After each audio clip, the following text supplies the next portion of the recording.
Once upon a time, two friends joined forces to bring you the best in horror entertainment. Brian from the north, Tim from the south, each bringing their own unique perspective to the horror community.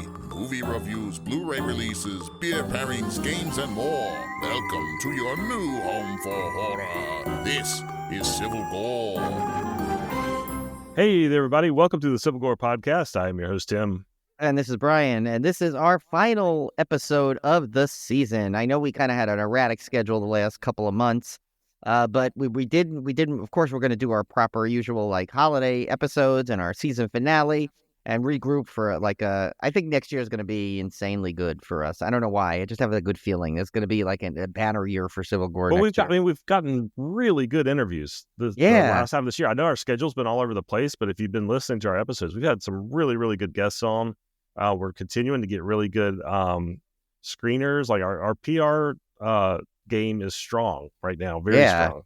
It is. Yeah, I think it will be a good year next year. Yeah, and I mean, and speaking of the interviews, we have a good one tonight, which we tried to get. We were going to get out separately, but it was just with timing and stuff. We figured we'd just make it put it on our big finale episode, and we got that movie, The Cellar, I spoke about, and we got a awesome interview with MEGHAN ADARA, who is the star of the movie and is incredible in the movie. And as you'll hear in the interview, just a very incredibly sweet person, very kind, and was a really fun interview. I had to do it solo though because Tim was busy, but I think I somehow managed to get through it without driving her crazy with just my voice. Brian did an amazing job. I actually thought he did better than he does when I'm on, so I'm just gonna have to let him run solo from now on. No, the guests need a break, and I'm sure the listeners need a break hearing my voice. But no, all kidding aside, Brian did awesome with that interview. I hate that I missed it. Unfortunately, I had to work, and there was just no way out of it because we're right in our holiday crunch. So, and I'm taking 2 weeks off this year, like I said, which is like a unheard of for me to ever take 2 weeks straight off of work. So I was really, really cramming, trying to get everything wrapped up before that. But we're getting there. I got one more day at work, and then I'm free till 2025, which is fun. Same. I have 1 week. Well, I have a week. I'm off. I was off today. I took off, and then I work tomorrow, and then off the following week. Then obviously we have I think a day or two in there, and then the New Year's Day again. But yeah, so next week. So I've been trying to get through like a lot of the holiday baking before for the holidays and stuff that I do. We should like share our like recipes because Tim and I have some good recipes that we make and stuff, either drinks or cookies and stuff, and we need to get that out there so people can share in the. We got to put that on the list for next year. We'll do the Civil Gore cookbook for the holiday. Oh yeah, season. That would be cool. Yeah, I mean, what we need a cool name for it though, like it's like, but I don't know, like just the Civil Gore cookbook. I mean, it's okay, but we need we'll find a way to pun it up. I mean, now I cannot cook. My wife is the cook. She is like the major cook. I can make stuff. You bake some stuff. Well, I bake. Yeah, I will bake. I can follow a recipe. I'm very good at following recipes, but like just whipping stuff up, I'm not that kind of cook. But I need you to hone up on your baking because if we don't have a Tim's dulcet scones for next year's cookbook, I'm be very upset. Yes. Oh, we got to we need stuff like that. We need like dulcet scones. Like that would be like, it's like you take a bite of Tim and with every bite, like that the magic like crunches perfectly is what it needs to be. That's the signature. It'll just have the most pleasant crunch as you bite into the scone. Well, we got a year to plan for it now. Yes. So. Yeah. Cody, get your tome out for recipes. So you need to start writing these down. Oh man, I like dulcet scones. That's a good one. Dulcet scones was good. That was pretty good. Yeah. I'm sure there's more we could come up with. That was off the top of my head. Weird Al can tell you food puns are easy. Yes, definitely. So Brian, I guess we're gonna go right into the interview, and then we'll follow up. That'll eventually be our first chop today because we don't really have much of a first chop anyway. So I think that'll be the best way to do that. Is we'll give you this interview because it's a nice, decent length interview. Yeah. And she had some really good. It's really nice because you know what it was. She was just so pleasant to talk to because she was very humble and like I told you'll hear in the interview. I mentioned a couple times. I said she's so good and she's extremely likable that she is going to be like she needs to get over her shyness because a lot of people are going to be wanting to talk to her on podcast. And I saw her in a couple movies. And there was one movie, like I said, she was only in it for a few minutes, but she was really good in the few minutes before they offed her. It's terrible. But yeah, so I'm hoping to see a lot more from Megan in the next couple of months and years because she teased a couple of projects. So yeah, I guess without further ado, I guess check out this great interview that Tim edited up. Hey everyone. So we were recently able to check out a screener for the new film, The Cellar. And with us tonight is the lead actress, Megan Adara, to chat about it. So welcome to the show. Hi, thank you for having me. Oh, thank you for coming. And definitely some schedule negotiations, being in the UK and me Yeah, being in California. There was an 8-hour difference, so it took a yeah. while to figure that one out. But at least we got it set up here because we both love the film, and so it's exciting that we get to talk to you about it. Hmm. But I guess before we get into that, if you want, if you could tell our listeners a little bit about yourself and how you got started in the industry. Yeah, sure. So I got into acting purely because my friend attended some acting, workshops, theatre groups after school. And I happened to be at her house the night that she was going, and they were going to drop me home. And she was like, rather than going home, would you like to come to this acting, group with me? And I was like, no, like I was really shy and, timid, just get really embarrassed really easily and got, anxiety. So I was like, I don't think it's going to be something that like I want to do. And then she basically convinced me to go along and I went along and I really enjoyed myself. So I started going weekly. And then from there, I just did it, as a GCSE um, course, so drama GCSE. And from there, I just, got more involved with it and, started to really like the release that I got from acting because I was quite a shy person. Um, so being able to act a different character and for people to see me in a different way was, it was a nice experience for me to have. And I just really enjoyed it. So I went on to studying it at college and then I went to East 15 acting school. And when I was 18 at college, I did a professional theatre show at Brighton Fringe, and I got scouted by an agent. So that was like a very big moment for me because then it actually felt, I can do this as a professional career. Um, it's not just a side hobby, like this is actually what I want to do. So yeah, basically all those steps is what's got me to, continuing my acting journey and, why I'm here right now. That's why it's funny. You think back to these moments, like everyone has these moments of life where you just make that one decision that like changes Yeah, everything. And it's kind of funny that you, yeah, you have such a good story. It's just a simple story of like hanging out at your friends and yeah, a little bit of push and peer pressure, I guess. And there you yeah. went. And now you're you're acting in all these cool movies. And so also I noticed I think it's on your website, I guess, that you had some a singing background too. Yeah. So, when I was in obviously at drama school, college, and before then, I did some singing. Um, it's not something that I'm overly confident with. I can hold a tune and a note, but I wouldn't say I'm like, Ariana Grande or Adele or anything like that. But yeah, I like to sing along to things occasionally. Yeah, Whether I'll do it as a professional thing is another question, but who knows, maybe. yeah, I so years ago, like I did I kind of dabbled in stand-up comedy, and it was Oh yeah. funny because my dad would had at that point had said, he goes, that's impressive that you got up there and did that because he's like, you don't know what kind of response you get, but like with singing, it's like you kind of can like hear, if like did you hit that Yeah, note, did you do it yeah, right? So it's like it's much yeah, more of a controlled profession. That's interesting, but yeah, yeah, I bet you do a absolutely. good job. You're probably being too hard on yourself. Thank you. Uh, but so of course, well, let's get into the cellar. And so what do you think when you first saw this project? What attracted you the most to it? So Jamie and I had worked together before. So that attracted me to it because I really like working with Jamie and we get on really well. And also it was like my first experience and obviously his first experience of being a director and writer.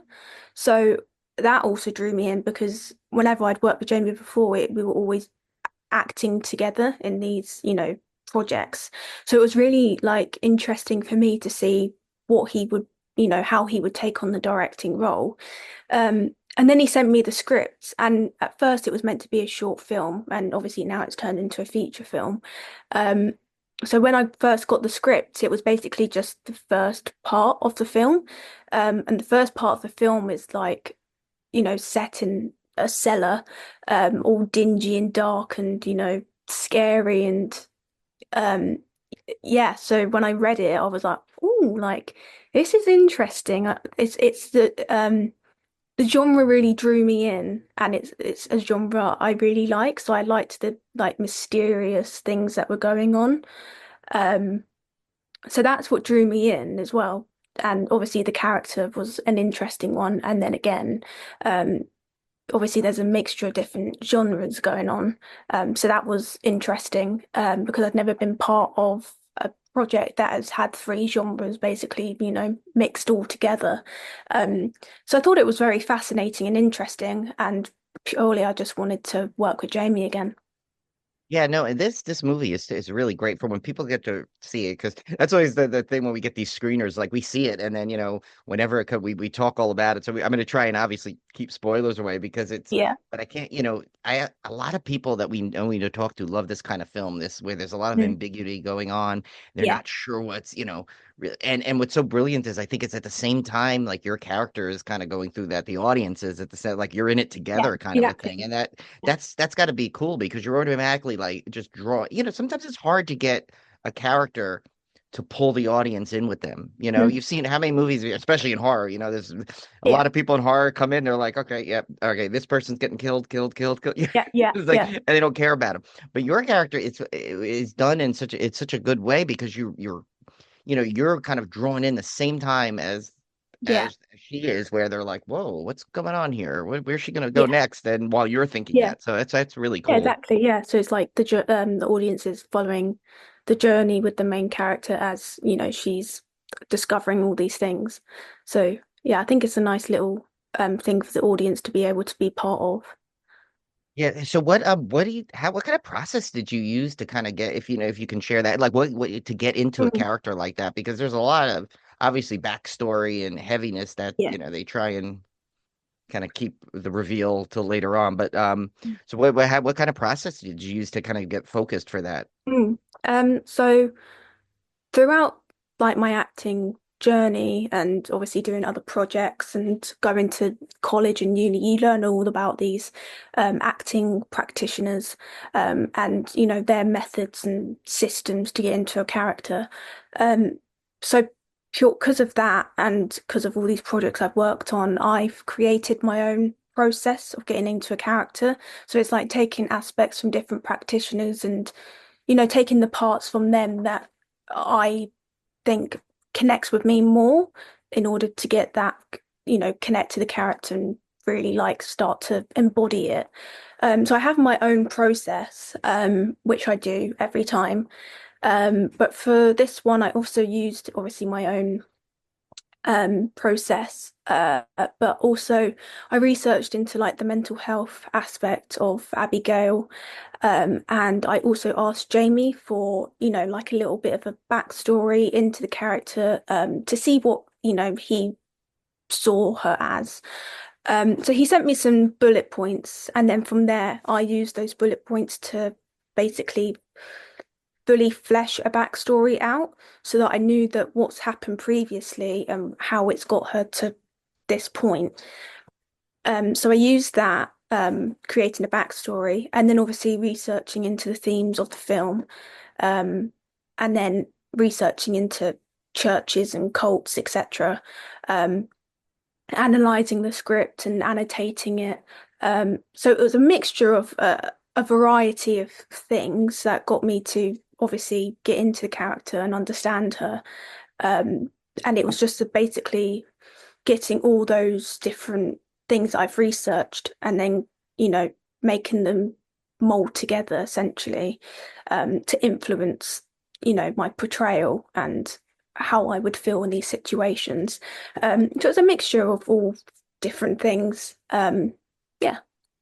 No, you did an amazing job. So this next question might be a little funny, but so the Abigail character is really good at navigating through all those challenges and stuff, and being all Yeah. stealthy through there. How do you Yeah. think you would do in real life if you had that situation? Awful. Absolutely awful. I'd be terrified. I probably would just sit there for a while and wait to hear a noise and then eventually pluck up the courage to leave. But I'm not the most quietest of people. I'm quite clumsy, so I think I'd give myself away. I was literally I going to mean, say the same thing, actually. That would be me yeah, 100%. I would trip, I'd fall into yeah, something. I'd be yeah, captured in a second, but yeah. I mean, I wouldn't be Abigail getting to the end and, I would have been caught the moment I opened that door. So yeah. yeah, I'm right there with you. So but at least you got to live out like the survival At least mode, I right? got to live it out. Yeah. Um, so I also wanted to give you a big congrats because the film and yourself actually have nabbed a number of awards I saw in there. So Yeah. what does it feel like to be part of something that gets all that stuff? And two, Mm, what are kind of your favorite reactions that you got from audiences? mm. Yeah, so obviously joining this project, I just, was like, oh, it's like another project. Like, obviously, I'm really excited and grateful to be part of another acting job. Obviously, as actors, we get jobs and then you don't get a job for months and you're like, oh my God, like, when am I going to work again? So obviously, I was like super excited to be part of the project and the fact that Jamie asked me to do it. And I just thought that it would be put into some festivals. We'd win, some awards, and you know, it would be entered into, well, to put on distributors, platforms and stuff, like some other films of mine have done. But I never expected it to blow up this much. Um, it started out so small. There was such a small crew and such a small cast, and then it grew into this like big, massive crew and massive cast. Um, and then obviously the Indiegogo is what really got it to like, get out there. And the support was like insane because I was like, are people really like really interested in this film that I'm in? Like this has never happened before. So it was like a new experience and it was like quite like overwhelming the support because I wasn't expecting it. And then when we actually saw the film, I was terrified to watch myself on screen. Um, but afterwards, like people were like coming up to me, were like, "Oh my God, you were like amazing, you were fantastic. I loved it. I loved your performance." And I was like taken aback, like, "Oh, you know, people actually think that I'm good at acting." Um, and I'm very like harsh and critical on myself. Like I always think that I could have done it better or, you know, judge something I did. So it's really nice just to have people who have watched the film really like it and think that I did a good job because that's all I want to ever do is, do a good job. Um, so to win these awards and to be put into all these different festivals all around the country for me to be able to go to New York and LA and collect these awards has been the most amazing experience because I never thought that I'd be at this point where I'm like, yeah, like, I'm going to New York to go collect an award for my film. Like, I never ever thought that would happen. So yeah, it's been like a really big roller coaster and journey because, I'm blown away with the amount of like interest and support and donations that people, have for the film. So yeah, it's just been mind-boggling, I guess. Well, yes, and I'm definitely one of them that will say what an amazing performance you did. I think specifically because you had such a long period of time where you had to just portray pure emotion without Yeah. dialogue, and Yeah. that it's I mean I shouldn't say easy, it's not the right word to learn a line and can repeat it and keep practicing it, but Yeah. when it comes to like that to get that pure emotion without dialogue, Mm. that because that really has to have the audience invested. And to Well, me you did yeah. such an amazing job. I mean, you had such great facial expressions, and you Mm. just the way your eyes would move to the scenes and everything. Mm. It was very impressive. So it's definitely Thank you. your process worked well, I guess. Thank you. Um, and another thing to say about the Indiegogo, you're saying about the Mm. support. The one thing I've noticed being in the horror community is that Mm. they are hugely supportive of projects Yeah. like that come up like this, Indiegogos or movies that are big at the festivals. That word gets really around the horror Mm. community a lot. And Yeah. there are a lot of it's usually an extremely, I mean, it could be nitpicky, but it's most of the time it's such a supportive community to be in. Yeah. So that's Absolutely. great that like and then the fact that I guarantee you people are going to be, you know, really seeking this film out when it really hits like the mainstream streaming Mm. services and stuff, because they're going to hear, oh, this was at this festival, because I've seen it mentioned a bunch of times already. So Yeah. Yeah. that's really It's good. So. kind of odd. Like I go on Facebook or Instagram and my face is just there, and I'm like, no, not Yeah, again. you got to get over your shyness soon, because you're going to be everywhere. They're going to be you're going to be asking for people going to be asking to come on shows all over the place. Um, so what do you think, if you had to pick one thing, or maybe if you have more than one, I guess, that you want the audiences to take away from this film that see this? Um, that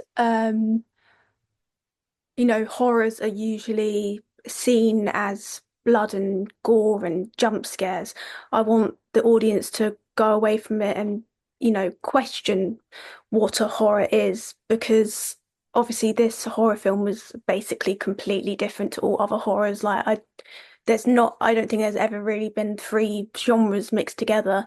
So I'd like them to go away and, when they see the horror film being announced, like question, what route they're going to take, because obviously we haven't taken the traditional route. The second one is that um, obviously my characters had some mental health problems and some other family traumas, and I want the audience to, take away from the fact that, not most people, I would say everyone really, has had some form of, hardship in their life, and, yeah, it's devastating, and you don't think that it could get any worse than it is. Um, but that strength can really be a positive, and use that strength to, you know, use it as a motivator, a inspiration to be like, I've been at my lowest, but I can use this to get to my highest. I've gone through mental health problems, physical health problems, and I when I was younger, I used to be like, oh well, that's just me. I'm always going to be ill. I'm always going to have some mental health problems, and that's it. But I think if it wasn't for those things that happened when I was younger, I probably wouldn't be doing acting now. It's really encouraged me to, do something that I love doing. And I think that everyone should use that to, go out there and do what you want to do, because you only live once. Um, and thirdly, just like the community of the horror, fandom, like it's massive, and, you know, they're incredible. If it wasn't for the community, we wouldn't be where we are now. So yeah, just, support each other, and, find a community and go do what you want, because, you know, why not? You need to be happy in life.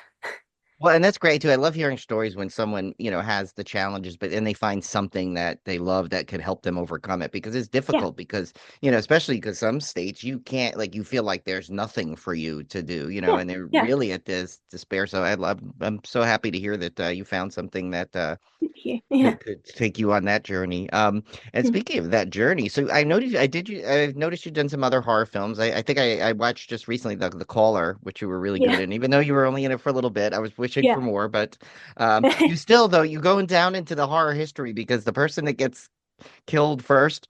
That Yeah. sorry, little spoiler alert there. That's always that always gets tracked, and people know. I mean, look, you're up there with Drew Barrymore. You know, you get all these people that like, that you that like these big people that get killed first. So it's kind of Yeah, a true. it's kind of like an iconic badge of honor to wear. But Yeah. I'm, and you were actually so good in that too for the only the short times you had, because again you had these mm, like that fear expression that you did really yeah. well. Yeah. I So. mean, they're the characters I tend to go towards because I tend to connect with them more. I think it's maybe because of, as I said, my health and stuff, that I connect with the characters who are doomed or, have some sort of emotional turmoil. I just really love playing them. And actually, it was Jamie, who bludgeoned me to death in that film. Oh, but Um, that's good though. You so- you guys forgave each other and you still went on and worked together. So, yeah, so do you like what are some of the what is some of your favorite horror films? I guess Oh if you God. like genre, or did you just kind of get into it? But no.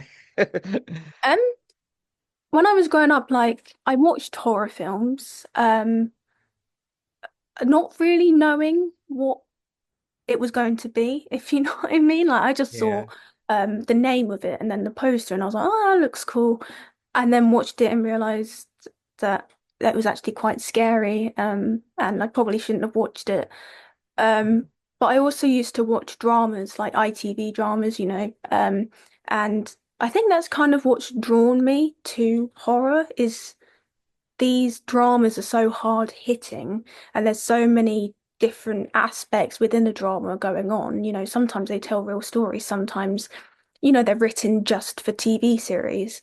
Um, and I watched loads of them when I was younger, and there used to be so many different storylines and different ways of telling different genres, um, that really got me into them. So I think that is what kind of led me down the horror route because it wasn't really necessarily, it wasn't my thing of like, I want to do horror films for my career. I want to do ITV dramas and do feature films of any genre. Um, but I think it is the fact that obviously people in horror films, there's going to be some sort of traumatic experience, and I tend to connect with them. So I think that's how I got into the horror world. Um, and the one film that terrified me was It because I'm terrified of clowns and I couldn't sleep after watching it. It absolutely like petrified me. Yeah, that's a big genre, this clown horror genre. I don't know if you saw Yeah. one that was I recently watched it actually, and it's been on my list forever to watch. It's called Gags the Clown. It's kind of based off Oh of no. of kind of a true story, and it's found footage where you would just Oh people yeah. were spotting these clowns in Wisconsin, and Yeah. so that's what they based it off of. But if you're really afraid of clowns, that one may Yeah. that may I really mean, affect you. there was one horror films I used to watch all the time, and that was the Paranormal Activity Oh film. yes, of course, I yeah. just liked how it was, as you in that one, found footage. And it was actually like for me when I was younger, it was genuinely scary. Or probably now it wouldn't be as scary, but I think that was another one that got me into that sort of, that's what I want to do sort of thing. Yeah.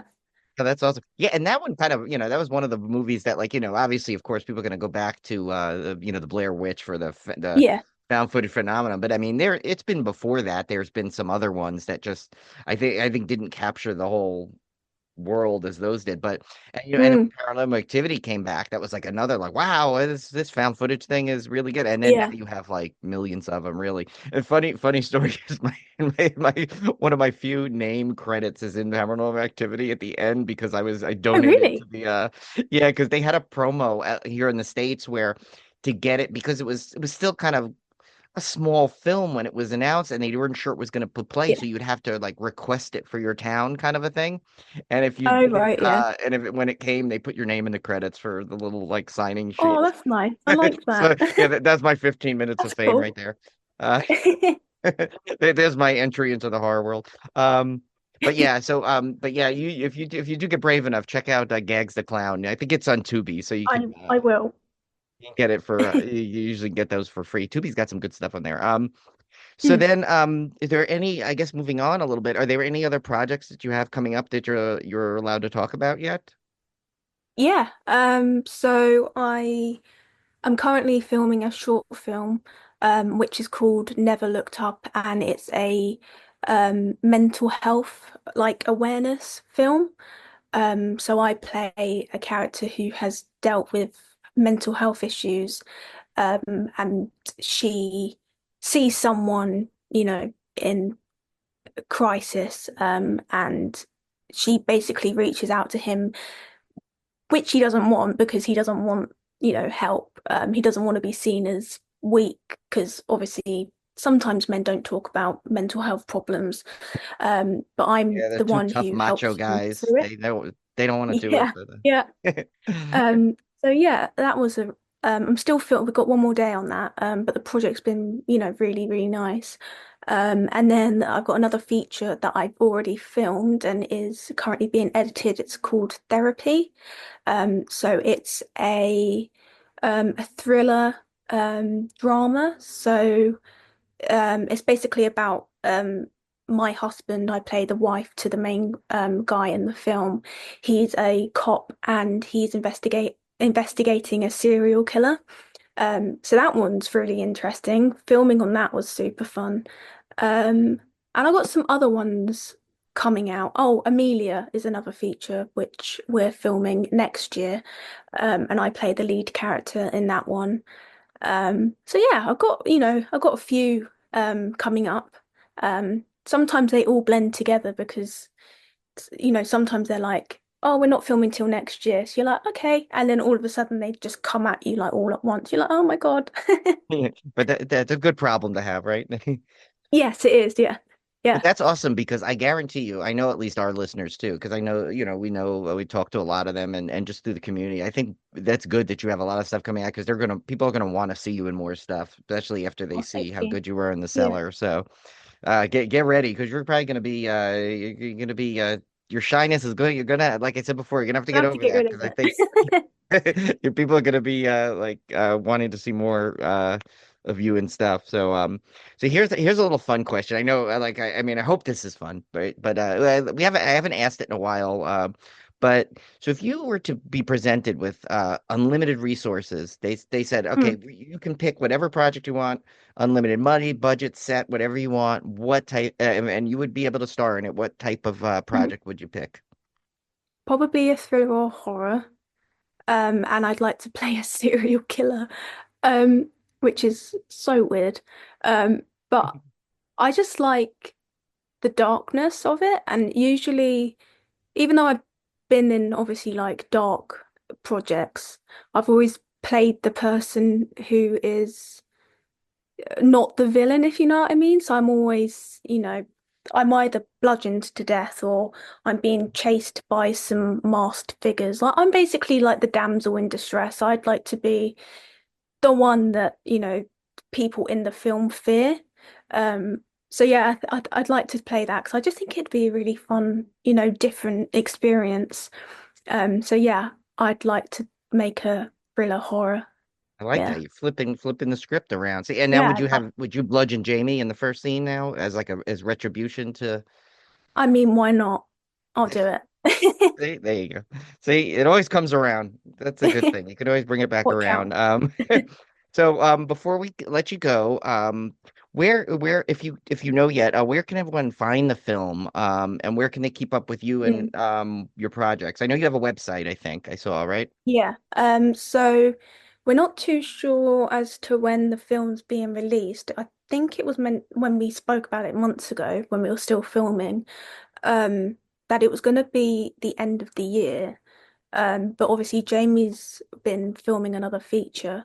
So I think it might be, sometime early next year, that it's going to be released. What it's going to be released on, I'm not sure. I think he mentioned Amazon and Tubi, but I'm not over, I can't say 100%. Um, and you can also follow The Cellar on Facebook. It's called the horror feature film, The Cellar. And then on Instagram, it's The Cellar.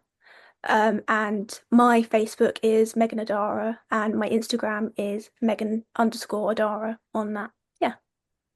Okay, yeah, I think we followed you once I found out where you're going to come on, so I can make sure that we can share when the episode gets Yeah, released. no. Yeah. Yeah, so thank you so much for coming on. It was a treat talking to you, and especially because when we say this all the time, our listeners are probably like, all right, we get it. But Tim and I say this all the time. We love when we get a movie that we really like, and we get to talk to either an actor from it or someone that created it. But it's just always fun to hear because it gives us that. It's one of the best joys I think of doing the podcast is that we get to Oh, talk to yeah. to people that we watch and enjoy seeing on screen. Hmm. So That's nice. Thank you. It's you're lovely welcome. being on. Thank you so much. Oh, of course, of course. And you're welcome back anytime. Anytime you have a project you want to come on, just reach out to us and we'll help promote it. So you can Brilliant. make sure we get the word out. As you can see, I talk a lot. I got a big mouth. So I can use that for good and make sure that everyone hears about all these upcoming projects. Nice. Thank you. All right. So, like I said, Brian, you did a wonderful job at that. Megan sounded absolutely delightful. I love the British accents anyway, but it's just that's what I want to go to England so bad, man. Yeah, I know. I, Same. I I mean, just I've been love the there, whole thing. but I not long enough. It was more of a travel to when I went to Ireland. I was off at Heathrow for a little bit. But yeah, no, I do want to go back there. Yeah, no, her accent was her voice is very musical, as I like to Yeah. put it. It's very pleasing to the ear. Coming from someone who has the most obnoxiously grating voice, like myself, I can appreciate a good voice. When it, Well, I mean, like, I just like the whole British thing. Like, I'm totally down. I love British humor. I love British comedies, movies, shows. Like, I've watched all of the Mr. Bean and Faulty Towers and all the stuff that I made it over love here to the Faulty States, and Towers. Oh my God, Monty Python, obviously. So I'm just like, yeah. I'm totally down with all that. I definitely want to go at some point. And I've watched a couple of good UK holiday horrors through the horror challenge because I'm nearing the end. I've led less than I think I have like 12 movies left. I've been jamming the last couple of weeks so I can not have to watch something every week of the night of Christmas. So hope to catch up. So I only have a handful. And I have I forgot that I have this sitting in my inbox. I got the 6 hours of In Search of Darkness 90 to 94 to watch. Yeah.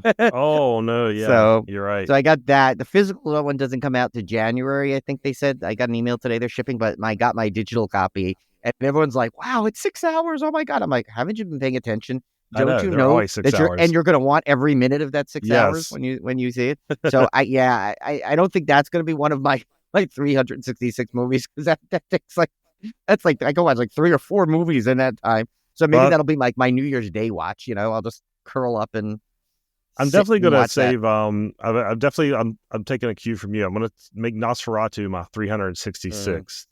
So I've only That's a got to good one. watch 2 more now before Nosferatu, and then I'm done. And we've already planned. I've already talked to Olivia. We've already got a plan to go Nice. the day after Christmas. So, on the 26th, I'm going to be watching Nosferatu. So that's Nice. And plus, there's a couple of good. Shudder just hit a couple of good holiday ones. They threw out there that are new, and so yeah, I literally I've seen I got to start really checking to see how many of these holiday horror movies I watch. I've had so many because to try and I'm like I'll double down. I'm like if I can't watch my usual holiday fares right away because I'm doing this horror challenge, I got to watch as many holiday horror and I found some ones in here that never belong to ever be seen again. There's some that are god awful. Yeah, we watched. But some are really good. We did watch non-horror. I watched Red One, which I really liked. I really liked Red One. Yeah, is that the one with the Rock or the? Yeah, it's got the Rock and J.K. Simmons and Chris Evans. And Chris Evans plays against type. He plays a kind of a sleazy criminal, so very opposite of Captain America. But this one didn't do well at the box office at all. And I wasn't really expecting a whole lot out of it, but I really liked it. I thought it was really entertaining. I mean, the critics score is like 30%, and the audience score was like 90%. Oh, see, that's really what you want. You want the audience score anyway. So, but I really liked it. I hope they make a sequel to it. It was entertaining. It had a good lesson to it. I mean, it's it's not earth-shatteringly great to the point that I'm going to make it a rewatch every single year, but as a enjoyable Christmas family fare, it was really good. Nice. So I recommend Did that The one. Rock at one point go, "No, you're Pole and shut your mouth"? Because the But North Pole. he is very The Rock in this one. He's very Is he? Oh, he great. definitely plays Okay. The Rock in this one. He is totally 100%. J.K. Simmons plays the most ripped Santa Claus ever put on screen, I believe. Wow. And Is it like him yeah. when they always show that one picture of him where he's like lifting weights, you know, and they're like, Yeah. "This is J.K. Simmons." Yeah, it's him. Like, That's what he dude's looks like. freaking ripped for like an Wow. older gentleman, but he is, yeah. And I think Chris Evans kind of steals the movie though. He's really, really good in this And kind yeah, of and he got this character. and he's back in. But he also got brought back into the Marvel Cinematic Universe with the Yeah. new one. But they don't say he's playing Captain America, so he's probably like, it's weird that they're bringing him and Robert Downey Jr. back in. It's different funny. I characters, wonder. Yeah, they're different characters. I wonder if somehow like someone dredged up their contract and like, oh shoot, they signed on for One more. Oh shoot. extra movies here. We need to get them in something. So, but yeah, so I wonder if he'll do that. And then I guess, not that it's a first chop or anything, but we'll go in. But I know since you and I are big fans of the superhero genre, what do you think of the Superman trailer? I love the Superman trailer. I love that they used the John Williams score. I thought That was cool. huge. Even the writing, the fonts, they kind of used. I loved it. That they put crypto in, and that it doesn't look stupid. Like crypto was the best part of the trailer for me. I absolutely loved it. Which I was shocked because I was like, "There's no way you could put Superdog into Yeah, you can't. How are you going to pull that one off and not make it look stupid? There's no way you're going to pull it off." And somehow they did. Like, it looks actually really, really good, and he looks adorable. So I'm super excited. Lex Luthor looks cool.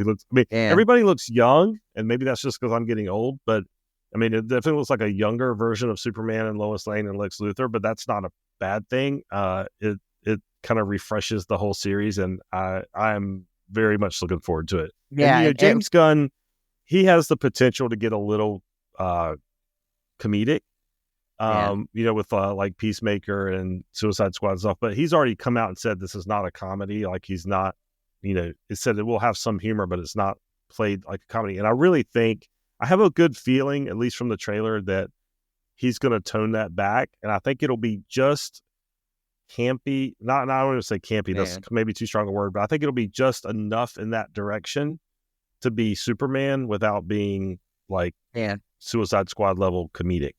If you go look back, like, honestly, like, if you go back to the Superman ones the movies that we grew up with, that we loved, with Christopher Reeve ones, they had some good comedy in that too. But they were super campy too. Yeah. Yeah. I mean, and granted, yes, there was the Richard Pryor one, Superman 3, which just went a little overboard on the comedy, especially the opening. But like, you remember, like, Ned Beatty's character with like the Otis Berg, like that. Oh, yeah, like, all of it. I always crack up at that all the time. Yeah, it was you need a little of that. It was very, very campy. So I think there's plenty of room to bring a little bit of that back. You obviously don't want to go the full volume back. Slapstick, Yeah, you don't want to go slapstick, but I think there's definitely a lot of room. I mean, look at the Marvel movies. The Marvel movies have tons of humor in them. Oh my God, everybody loves those. Yeah, as long as it's funnier than Martha. Why'd you say Martha? As long as it's better than that, anything could be better. I think I'm a diehard DC fan. I've always been a DC fan. Not that I don't like Marvel, but if you had to, like, if I had to have my preference, I would always go DC because I love Batman. Batman's my favorite superhero. Period. So I'm saying this as a diehard DC fan. I feel like the mistake they made was going too far in the dark direction, which I can understand because Batman's supposed to be dark, and I didn't like the campy Joel Schumacher Batmans, and I think Batman is the one character that needs to be dark and gritty. But when you start, used to like gut his victims back in the early comics or something, some crazy stuff like that he did. Well, but I don't know if he's ever. Have you ever gutted his victims? I remember one of my friends was telling me that, like, he used to read a Batman comic series, like the older ones, where like he would like literally gut his victim. I don't know. Maybe he got confused with Man Bat. I don't know. Well, there was a comic series where he started getting like killing people because he got tired. I think it was when he got older and I don't remember. I can't remember exactly which one. This was back when like the Tim Burton ones were coming out and people were complaining those were a little too dark. And I'm like, and my friend's like, those are too dark. Why don't they read the comics, the older comics? When Yeah, this I don't remember, but I mean, obviously, I haven't read every Batman comic, so I don't Yeah. know. There might be a storyline out there. But you have that DC universe. You better get to it and get back to us, Tim. I'm working No, on it. good. I'm working. I'm actually. I just got my subscription renewed because I'm rereading. I'm reading like I found a list of like all the top Batman storylines to read from like 80s up. But I think that's where the DC universe went wrong. I think when they tried to bring that darkness into the other characters, it just didn't work for me. And I think I didn't like Man of Steel like at all. I thought didn't that either. was like And I too think much weird stuff. Superman is not dark. It's not a dark comic. Yeah. Even if you read the comic books, it's a complete polar opposite of Batman. It is a little campy, and it works because it's a guy in tights and a cape. That's campy right there. You know, it's supposed to be bright and cheer. Like Superman's a different vibe, and they haven't yet. And I like Superman Returns. I did. I loved it. Yeah, I'm still a big fan of that one. Yeah, people like. I'll fight on that hill to the end of time. I enjoyed that movie. It brought me back classic like Superman with Christopher Reeve without having him. And that's what they were trying to do. They were trying to, and then like people shit all over it. And then I'm like, what? Like that was exactly what we wanted. It was I know. At least that's what I wanted. Yeah. Yeah. And I feel like this one might do that. What Superman Returns maybe didn't do. Maybe people are ready for it now. I hope. I mean, I hope there's something in there. Oh, and speaking of the older Superman, did you get to watch that documentary, The Superman? It's really good. No, I wanted to see really that. good. I forgot that was out. Well, definitely sad, obviously based off of what happened, but it's also like it's really cool. Like they go into a lot of cool stuff, like his friendship with Robin Williams and stuff, and just cool. all the stuff that like him and Dana Reeves have done for other people. It's just really well done, and it's. They have the John Williams music in it and cool stuff. So it's just a really good, well done documentary. And that's on Max now for those who are looking. And Max is like all the Superman stuff. And it's funny.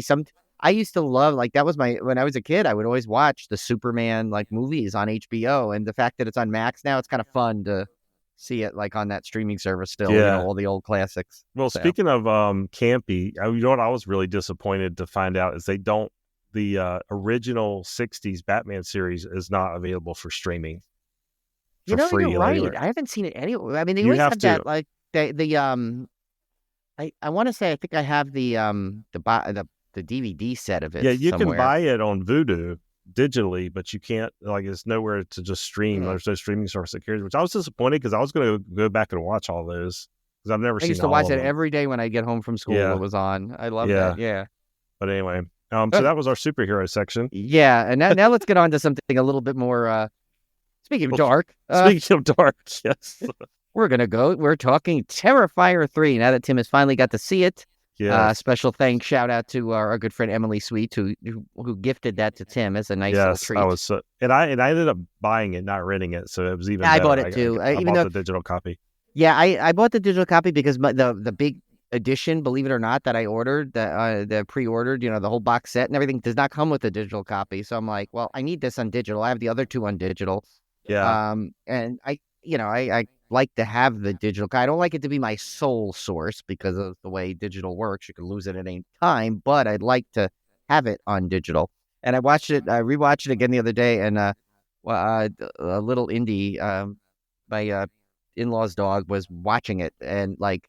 It was the funniest thing because I think there's something on the sound of it triggered her ear, and she was laying on my lap and then like popped up and she could not keep her eyes off the screen. So Art the Clown like transitions to pets now that he. Oh my gosh! Apparently, pets even love Art the Clown. I had to watch it. I watched it alone because I'm still not completely convinced I'm ready to let Anna watch Terrifier 2 or 3.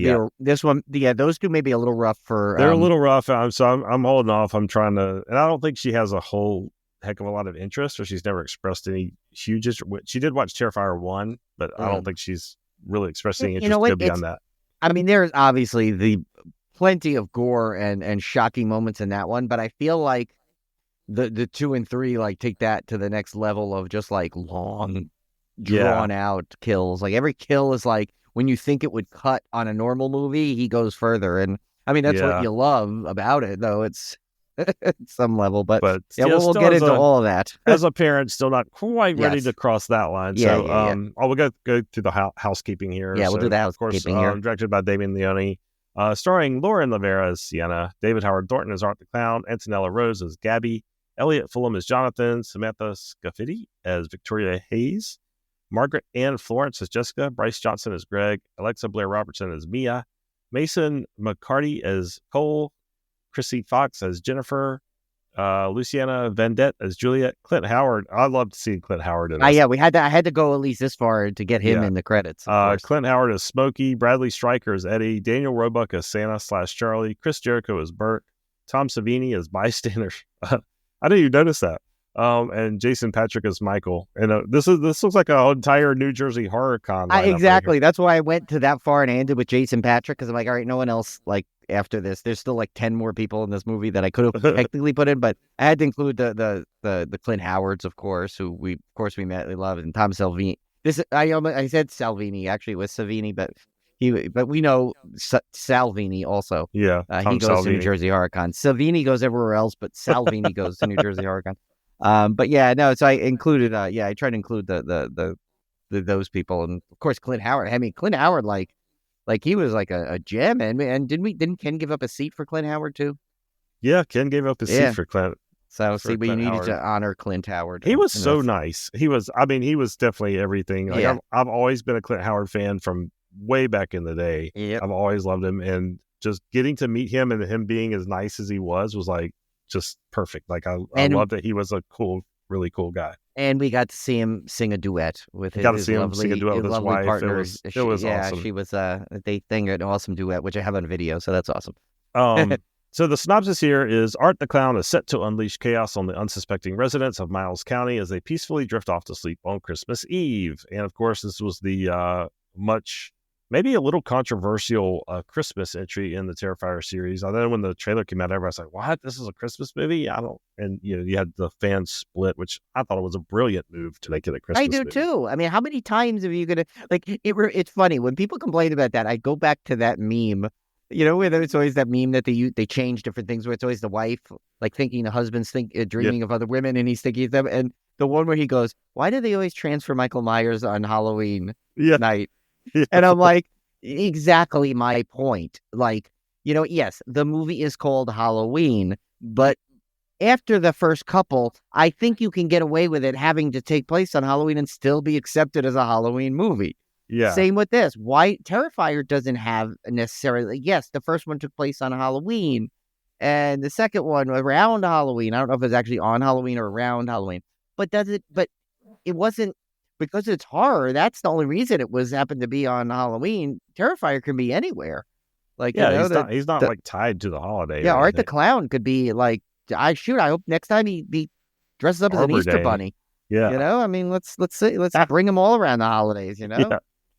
Oh man, this one, this one's crazy. So I will say, to be perfectly honest, I still prefer Terrifier 2. Like this, a lot of people say that, like I think Emily said that, and I'm going to tell you, my favorite is still 1.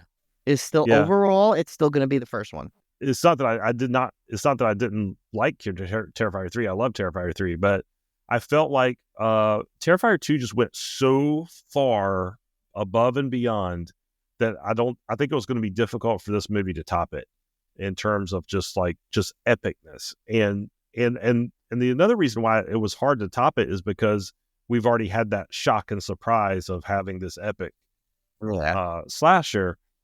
And how do you replicate that? The cat's already out of the bag. You already know what is capable of the Terrifier franchise. So it was hard to match that. I mean, I thought he did a pretty good job making a great expansion of Terrifier 2.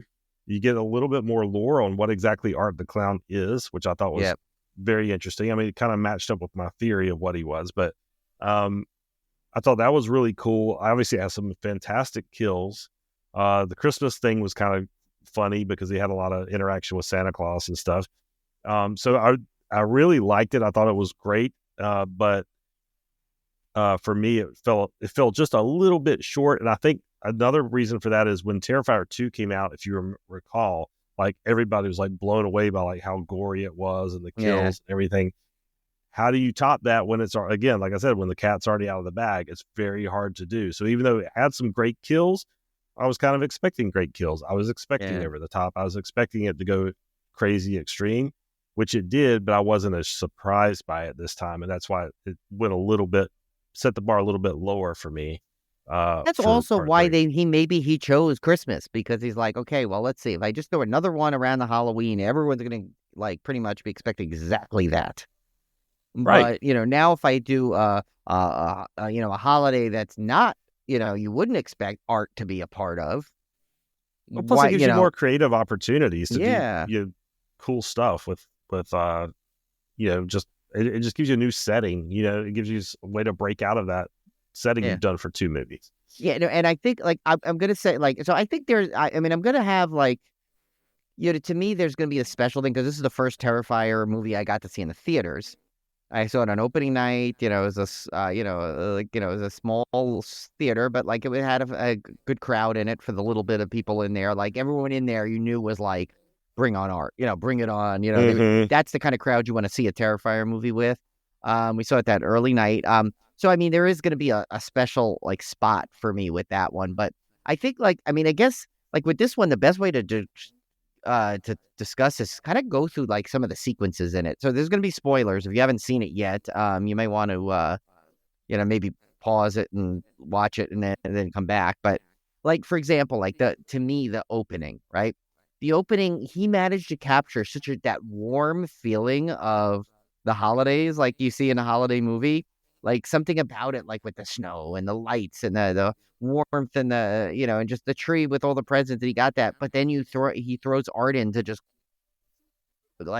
cause these like crazy kills right in the beginning, like that just are like, and you know what it is? It's like at some level, they're kind of almost like they're more as over the top as they are. And I don't know how you feel about this, but I feel like there's a little bit more realism to it. Like in a Friday the 13th movie, Jason comes, he slices one big machete, and the person just like, and they're dead. Yeah. Here you see them, they're like, okay, they might not die right away on this. Like what happened with the mother, like she is getting like just stabbed and good, but yet she probably would still be alive a little bit. And then for her to like, then him to slice her arm off and, just like torture her essentially, like, and have her like go into this like screaming fit. Like, I'm like, that seems like it'd be more realistic. Like, what would happen? Like, it wouldn't be this like one quick like machete thing and then I'm dead. Yeah, no, and I think they probably couldn't get away with that level of realism back then because of the MPAA ratings, whereas they can get away with it now. Yeah, you just throw it out as independent. You're like, you can do anything you want to now, yeah. and I think that's the reason why you get, especially these long extended kills, they do seem realistic because it's not that that quick one-shot special effect. Like you're lingering on the special effect for several seconds, if not minutes. But going back to what you're talking about, the warm Christmas feeling, I love that they used the old-fashioned, if I recall, he used like the and maybe I hope I'm not mixing this up with Santa Stein, which I just watched. Yeah. But I remember another fun one, by the way. It was another fun, but the like I love the old Christmas decoration look, like it's not like the LED. Yeah, no, they had like those old bulbs, like the old bulbs. Yeah, no, that was they did that here, yeah. But yeah, I love that. Like the best Christmas decorations of any horror movie in my mind has always been Black Christmas. I love the old lights in Black Christmas. That's my favorite. Like if I could find those lights and like put them all over my house, I would, but you can't really find them. There's something about those old big oversized bulbs, like for Christmas trees, were always like just cool because it gave some kind of like, I don't know if it was just nostalgia for us, so we grew up with movies that had those in there, or like just something about it, like Christmas. I always thought movie Christmas, and again another obviously Bob Clark one, but like Christmas Story did that too, like it was, but it took place back in there. But the bulb, it's so funny, like. One year we were talking about Santa's sack. Now it's like this year it's bulbs. But yeah, but no, but yeah, I immediately, that's what I kind of like. You said it perfectly. That's what I was kind of feeling about that warmth feeling, that old school thing. It's like these lights now, it kind of like it like I don't know. I feel like it like cheapens the thing. Like you need to go out there and like have those bulbs that are gonna burn out and you're gonna have to replace them 5 times through the holiday. That's what you want. That's the holidays, not this. Hey, look at this LED. It changes into 700 different colors, and I never have to touch it. By the way, puce is one of the colors in the new LED lights. Yes, so tell Olivia that puce to Christmas continue our lights. puce story or I story was arc. surprised. I was wondering if he was going to go the route of killing the kids, because that's always a taboo in horror movies, right? Do you kill I the know. children? And I Well, was they don't like, show him kill they that. don't those show kids, it. at least. They don't those show kids, it. They don't show. Which I will give Damien props for restraint in that, because that probably people would have gone ape shit if you actually showed him killing a little kid. I mean, he gets there later a little bit, but we'll get to but that. Yeah. But he does kind of go there. So we do know that Art is a lot more brutal than, say, Michael Myers or Jason, because he will definitely kill a child with no. But we don't know what he did with I feel like he might have let that little girl live in the beginning. I don't know. I haven't been able to. Like, they don't really show it. They kind of leave it up to the imagination. He kind of waves at her and smiles. Yeah. Kind of like maybe he's like, maybe he feels like, oh, it's more sadistic if I just let you leave live her with now no family. Yeah. I mean, maybe it's like, you remind me of young Sienna. So there you go. You know, maybe it could be something with that. But then I love in like typical like Damien Leone has a way. And it's also, of course, we mentioned this way back when we had David Howard Thornton on, that David Howard Thornton's portrayal of Art the Clown is so good for some of the things, because he always remembers to be a clown. And like the part when he's like, he just does funny things. Like he points when someone like discovers a dead body or something, and he'll point and laugh at them like, hey, this is misery, but that's kind of funny. And then but yet he'll do something funny like wash the dishes after he eats the cookie. It's like that's so random, and I'm like, but I love it. I'm like, that's such a Damien Leone and it's what David Howard Thornton makes that combo. That's what makes that character so beloved. That's how he became a horror icon, right? Because he's got character to him. He does have character. He's not your typical scary clown that you see. Like, he actually has a personality, and I think that's what really makes him so beloved. I mean, I'm on the Art the Clown Facebook group, like fan. Oh yeah, group. me too. Yeah, it's like there's memes, and there's people like posting all kinds of crap they've done for. I mean, people are diehard Art the Clown fans, like in a way that I've hardly ever seen. Some of them are a little almost over the top there, but it's a little scary. But I can get it. Yeah, I can get it. But yeah, no, and like one of the scenes we were talking about late, I guess. I mean, I feel like the weird part of the movie though is right after that opening, because then it kind of jumps backward in time, I think, and then jumps forward again 5 years. So I was like, the one like little spot of the movie where I thought was a little like off, like, when did that Christmas part take place? Was that modern day, or is that, like, I don't know. I still don't. Even the second time I watched it, where does that take place? Because they cut back to where you see him. Basically, you see how he got out from the whole sequence from the hospital from the end of Terrifier 2, and it also finds out that they find out the aftermath of part 2 at the carnival. So you get all that tied in. So where was was that holiday thing supposed to just be a timeless kind of thing, or was that? Yeah, and I don't remember what I was thinking when I watched it. I guess in my mind, I had thought it was taken in basically present day, but I could be wrong. I mean, it could have been taken. I mean, obviously, at the end of part 2, he has to basically resurrect himself, so it takes a while for that to happen, and you get flashbacks of what happened, how he did that. Yeah, and they do, and then they do the 5-year jump, and then they do the 5-year jump. Yeah, but by that point, the Christmas thing has already taken place. So yeah, I'm with you. I'm like, I don't know that I even really thought about it. In my mind, I was thinking it had to have taken place like in present day, but before he goes after Sienna. Is what I was thinking. That's what I've come to resolve myself to thinking. Yeah.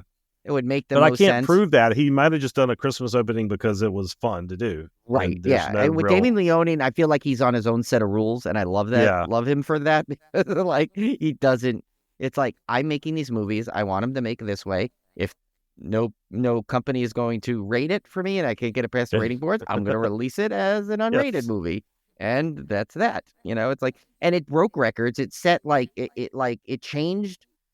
I think I think it changed horror in cinema at some level. It was a historic release for that movie to come out and make as much money as it did as being essentially an independent, unrated horror film.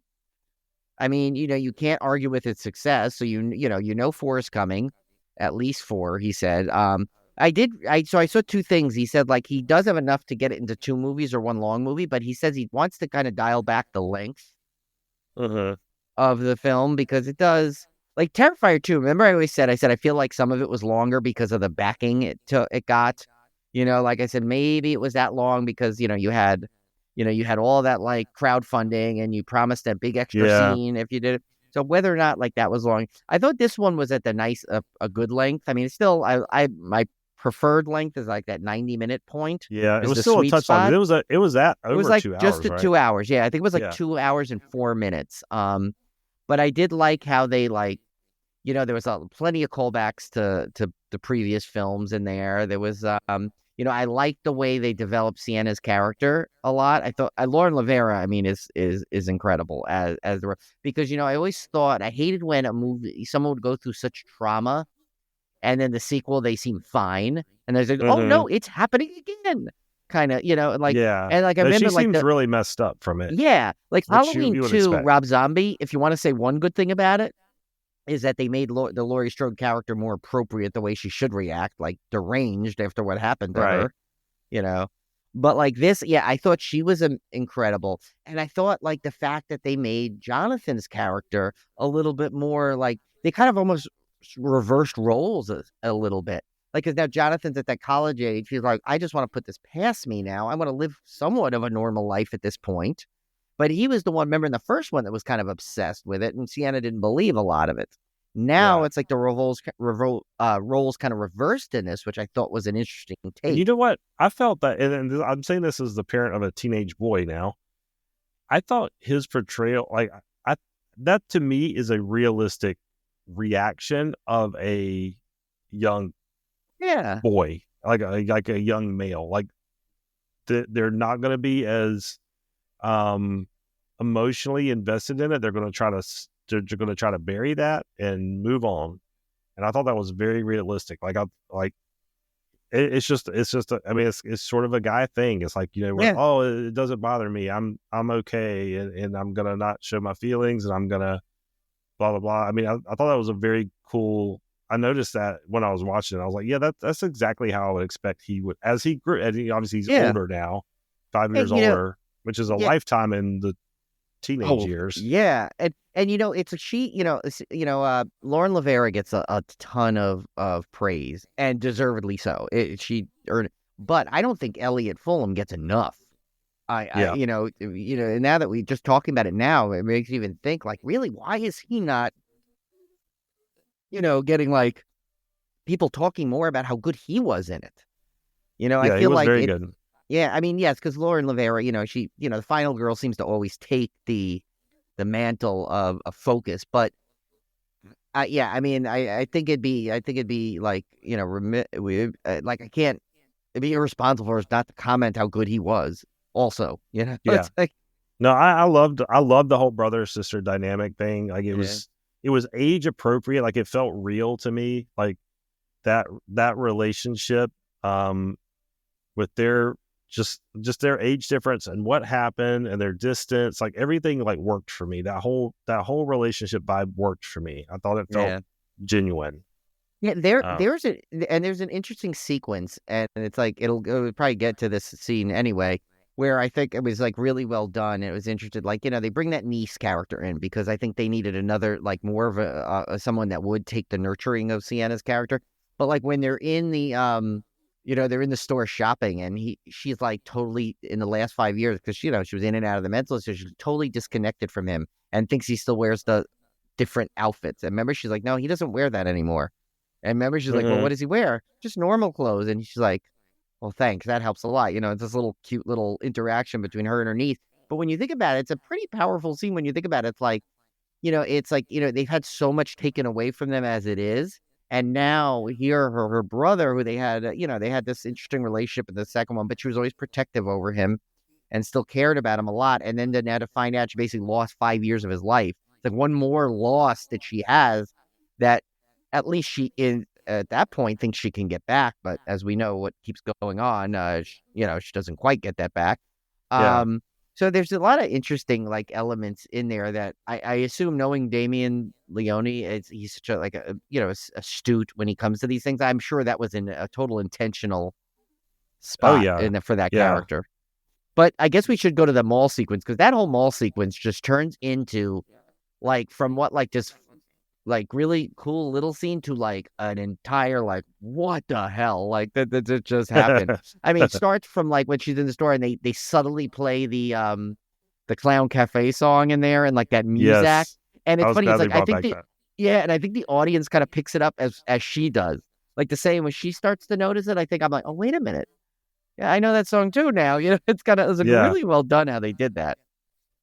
Yeah, I love the whole mall scene. I mean, this movie, if you look at it, has all the classic Christmas movie tropes in it. You've got because you got the mall sequence, you've got the intruder in the house, Santa Claus stuff. You've got the street Santa sequence, which we get to, which happens in the bar. But like all these scenes you've seen in other movies in different ways. Maybe not even in horror movies, but you've seen them in Christmas movies.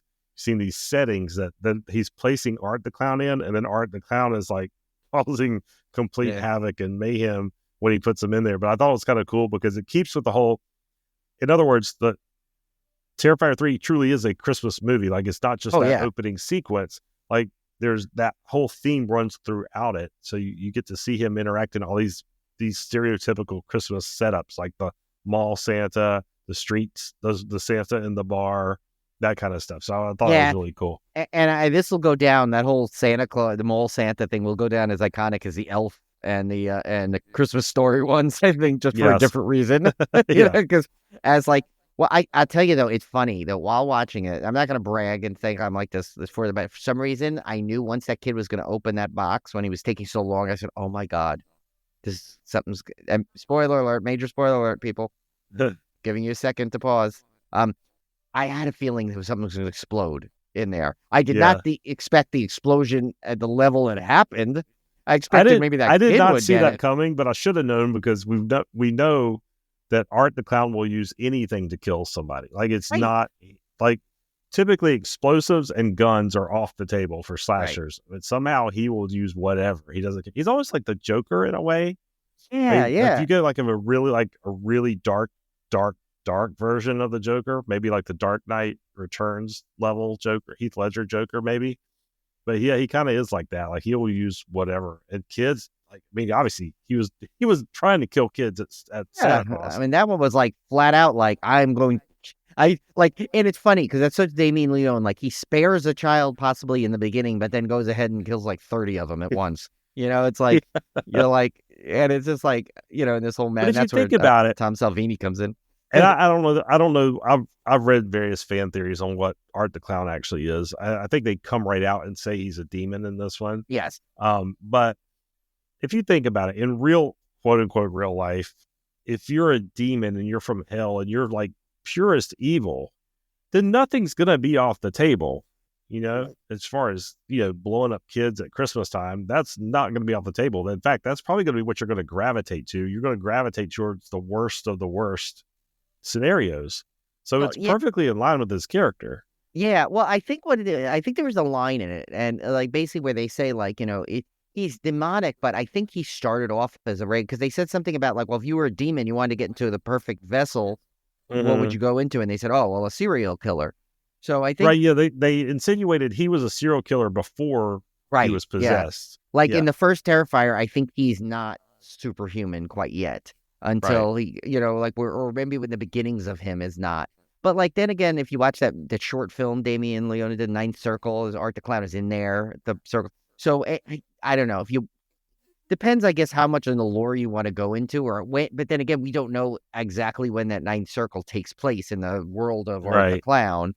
You know, and then there's all kinds of like, you can go down the Reddit rabbit hole of theories. It gets crazy. But then I guess we'll go quickly through that other sequence before we get near to the wrapping this up a little. But so, you know, of course, then there's that just the perfect like levity mixed with horror scene with the in the bar, because you get like a Daniel Roebuck, who's of course like he was also in the Rob Zombie Halloween's, and he Yeah, got I liked him. and he had a funny character in death, and you got him as like a Santa Claus, and you got the bartender, and like how many times has like Art been told to like get out of an establishment because he does something disgusting? This time he pees on the Santa Claus, and he's like, and Clint Howard is like, and Clint Howard goes, he just peed on him, it's like it's I a love, classic you Clint know what? I Howard. love that Clint Howard, like, I fully expected when I saw Clint Howard that he was going to have like one line. And, like, he was going to be the guy at the bar and he's going to have maybe one line and then like you would never see him again. And that for him to have such a extended sequence, I was like Yeah. over the moon. I loved it. How do you Yeah, not? he You got to was, put you got to use your Clint Howard wisely and as much as yes. possible. You don't know how much you have him for, but at least they used him well. And yeah, he was Yeah, he was they great used him in it. so well. It was great. And that sequence, I mean, it was so funny because they foreshadowed it a little bit, like when like Art's finding all the weapons in the house with Victoria, and he's like he got the like goes with a tank of antifreeze. I mean, like, or like liquid nitrogen or whatever. Like, what slasher walks around like that? It's like, I mean, yes, they had something, the thing in Jason X, I guess technically, where he puts the Yeah. face, but like Jason was not carrying around a tank of it. It's like, I was almost surprised Damien didn't go further with that scene. Honestly, I mean, he like goes pretty far with the. I with mean, the he got whole, he got him a lot, but he got him a lot, but still, I was almost expecting. I don't remember when I was watching. I was like, I'm surprised he didn't even go even a little further. But, see, but, he has to defy expectations. Like, see, when you think yeah, he'd go too far, he stops, and when you think he's going to stop, he goes 9 levels past. yeah. Like, I mean, okay, so like, I guess we need to go through that kill and the shower kill. Which one was the one that like everyone was talking about before that? And again, Which that was I don't. To me, I don't know. Maybe I'm just watched way too many freaking horror movies, but to me, it wasn't as. And maybe I had built it up in my mind too much because everybody was talking about it. yeah. To me, it didn't seem that extreme to me. Well, I mean, it was reminiscent a little of the bedroom kill in the first one in one way, where the girl was still alive and then he wasn't finished with her. She's barely like on life support, and he's like, you think, oh, she's dead, but then he still goes and starts slicing her up more. But that sequence of my favorite part was when he slices the guy's leg and then it like buckles under him and he falls and he just points and laughs at him. Yeah, because like I mean cool. that is if you want to show a person a sequence where like you want to say like why do you love Art the Clown so much? I'm like, I'm gonna show you this 5-second clip right here. Yes, this is why people love Art the Clown, because it's like, imagine Jason like slices someone's head over the machete and then starts hysterical laughing. They wouldn't make sense, right? But with Art the Clown, he's a clown. It's like he's entertaining himself the whole time at the same time. Isn't he also a reflection of the audience? Yes, because aren't we laughing when the guy's leg buckles? I mean, yeah, I think we see ourselves in Art the Clown, and he's basically mirroring our reaction to the gore shots, Yeah. And because how many times, like, to me, like, when I see a horror movie in the audience, my favorite thing is when I hear someone, like, you see a really gory scene and you hear someone go, oh, and they like go like, oh my God, and they go into a laughter. That's the effect to me, that's the kind of effect you want in a gore sequence in a horror movie.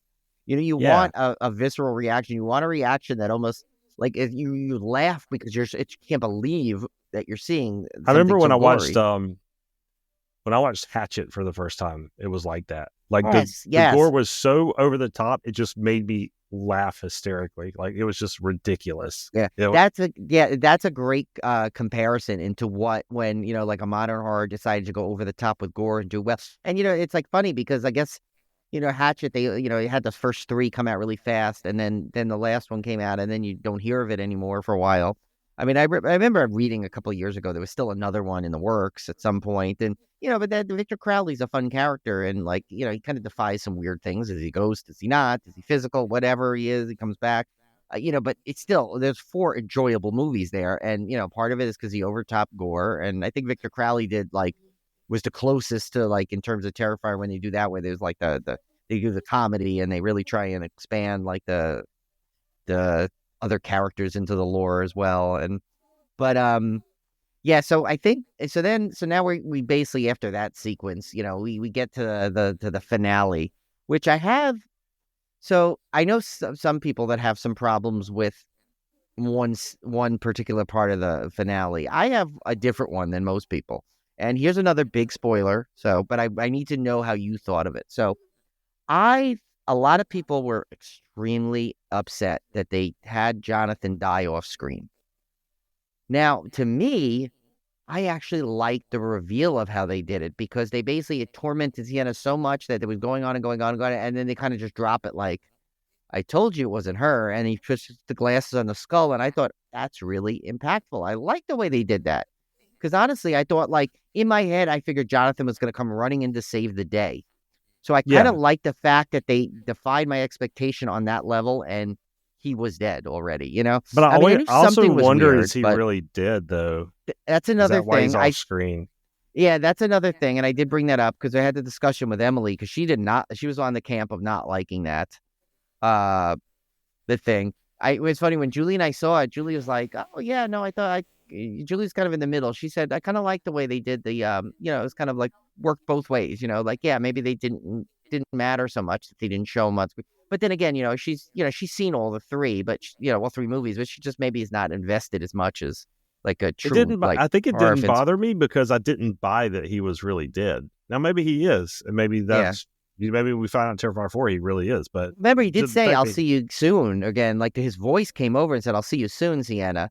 Like so he could be down in the demon world also. You never, I don't know what he did. There's no telling with the way. Yeah, so yeah, I mean, telling. I would not count him out completely. I mean, they did confirm that he, like, I think Damien Leone said, "Oh yes, he's dead." But Damien Leone is the kind of guy, we met him, we talked to him. He's gonna fuck with you. I could see him totally saying, "Oh yeah, he's dead," and then bring him back. I mean, you never know what's going to happen. Even if he's truly dead, you have to expect the unexpected with that. He likes to subvert expectations, right. And that's what that did. Now, my only problem with the finale for me is I felt it was a little long. They did drag it out a little bit. I thought it dragged out a little long for me. That was my only, and that's a nitpick. It didn't color my perception of the movie at all, but I did feel like it dragged out a little. I was getting a little tired, weary of it by the end. So, yeah, I mean, to me, I think and here's the problem I did have with that whole last sequence is I thought it was a little predictable at some point. Like, but if you notice though, did you notice and I don't know if this is intentional or this could be me in family, the little callback to A Christmas Story a little bit in there where she put the Terrifier sword lined up in the tree like the Red Rider was in the Christmas Story. Now, whether that's intentional or I made that in my head to be the thing, but she tilted it on the angle and you could just see it slightly, just like he did in the movie. I'm like, shock me if Damien Leone did that on purpose. And that's something like, hey, look at this guy's wink, wink. But either way, right? So I thought it was predictable. I knew that's what was in there.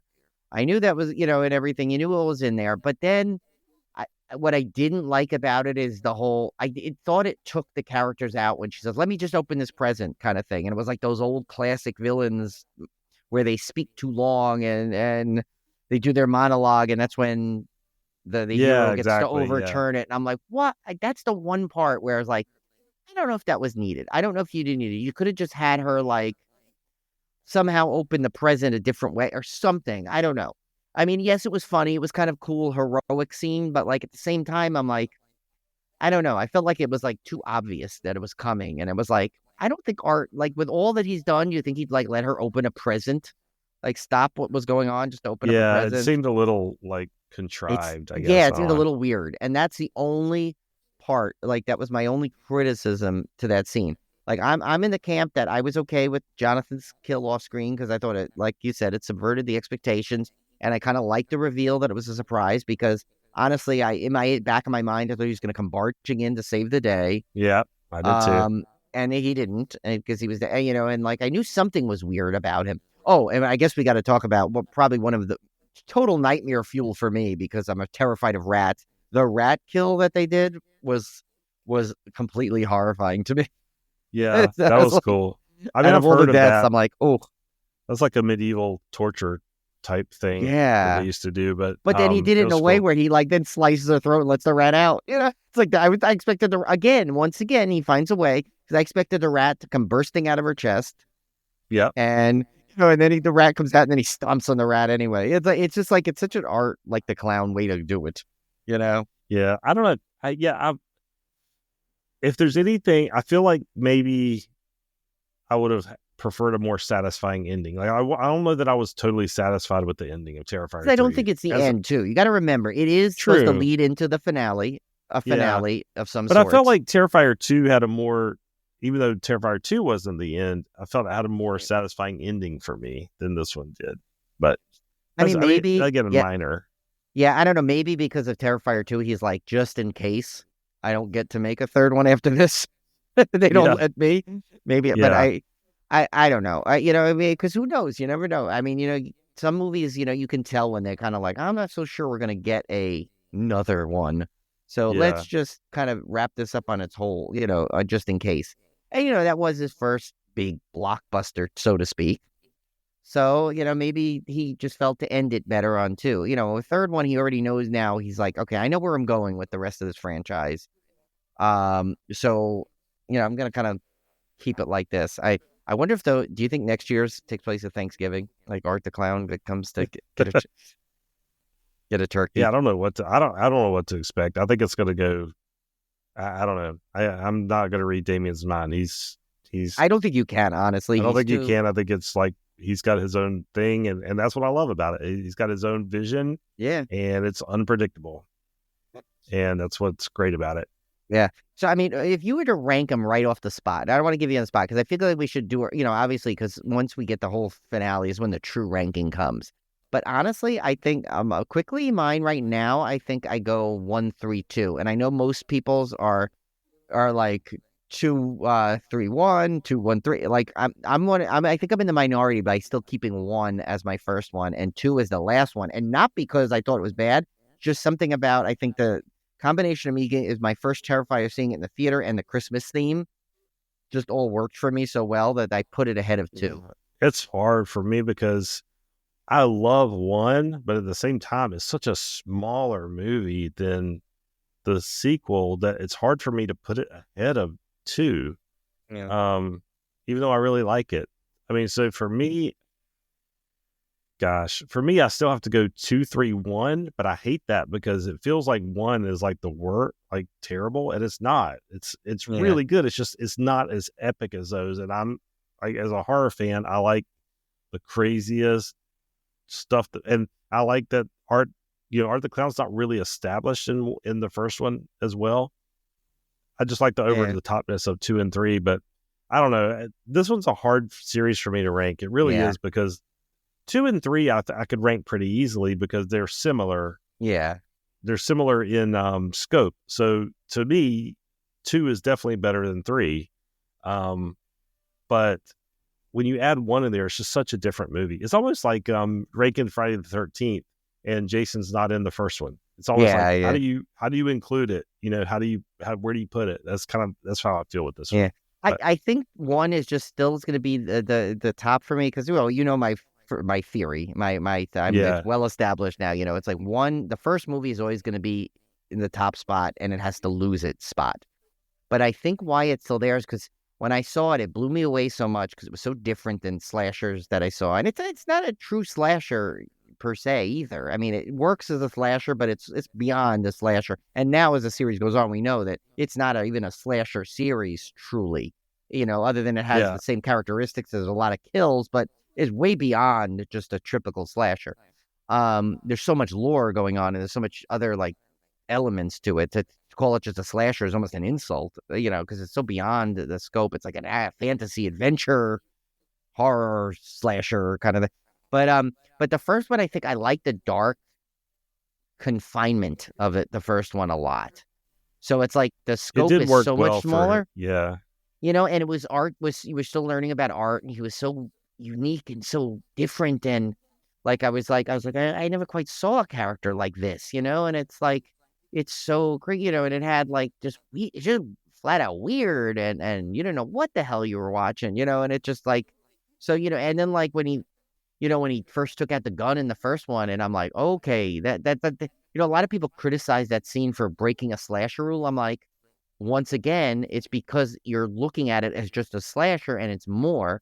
And second of all, I thought that scene defined the entire thing right there at the same time, because I'm like, this is what you're getting. You're not getting us Jason Voorhees. You're not getting Michael Myers, who just finds whatever he has around and uses it as a weapon. No, this is a guy that's calculated to, like, he brings a bag of weapons and whatever he feels like he wants to use at that point or what benefits his him, that's what he's character, going to yeah. use. So, Yeah, I like the rule breaking. I thought that me was too. cool. It's a bad time. You don't want, and Yeah. and you know what? People that criticize that, are what kills me is the same people that criticize, oh, this is so formulaic. I'm like, well, what do you want? When someone Yeah, changes it, you get you mad. you get mad if it's not formulaic though. Yeah, I'm like, make up your mind, people. Just stick with one lane, you know. Whatever. But yeah, overall, I think this is definitely an incredible entry, and it's definitely going to be, you know, it's like, and it's coming back out in theaters. So if you want to go see it in the theaters again, if you missed it the first time, you get another chance. I guess it's coming out the Christmas week, which is kind of funny. Can you Oh. imagine going to see, like, let's think about the two biggest movies of Christmas week maybe will be horror this year. Yeah. I mean, if you want to tell me that horror has not changed in this world, there it is. I mean, And Nosferatu is getting incredible reviews. I heard it's like, I've heard one nitpick or bad thing about it. So yeah, I don't know if I'll get to see it exactly that week, but I may try and get to see it, like, you know, in its theatrical run. Hopefully, maybe I can time it to make it my 366 also. It's just because we have with family coming in and visiting and going to, just might be it's hard always to busy. squeeze that in. But I guess so. Should I move on to the beer pairing? Yes. Let's see what the Okay. beer pairing was. So I found one I think fits well. It's called Evil Santa. And it's from the Virginia Beer Company, based out of Williamsburg, Virginia. 7%. So I bet you we could find this beer one time we ever could do a find Busch this one, Garden yeah. District. Yeah. Yeah. It's And close. according to them, it's a yearly beer, which is nice. So it says Evil Santa comes round but once a year, and each year he brings a fleet of 16-ounce cans for all the good girls and boys to enjoy, with hearty additions of flaked oats and milk sugar, with dashes of cinnamon, nutmeg, and allspice. Oh, this sounds like a nice, good pumpkin beer too, almost with the allspice. This warming holiday milk stout is oh so smooth with a hint of spice and everything nice on the finish. Sure to be enjoyed throughout the festive winter season, whether you've been naughty or nice. Join us annually for the return of the seasonal 7.0% ABV holiday milk stout, followed by a slew of limited variant releases before Evil Santa once again disappears for another long winter's nap. Yeah, that sounds really good. Right? Yeah, that sounds like a good one, I thought. Yeah, sounds pretty good. Yeah. All right. So our fan topic food question is, what other iconic horror series would you like to offer a Christmas entry? Note this, it could be a movie, TV series, or other media forms, comics/video games, etc. So what I this meant one by that, yeah, what I meant by that is like, so if you think of like a cool franchise, but you want it to be like a Christmas special made or a comic variant, you can use that too if you don't think a movie would necessarily work. I wanted to make it like broad enough that you can kind of like just incorporate it any way you can fit.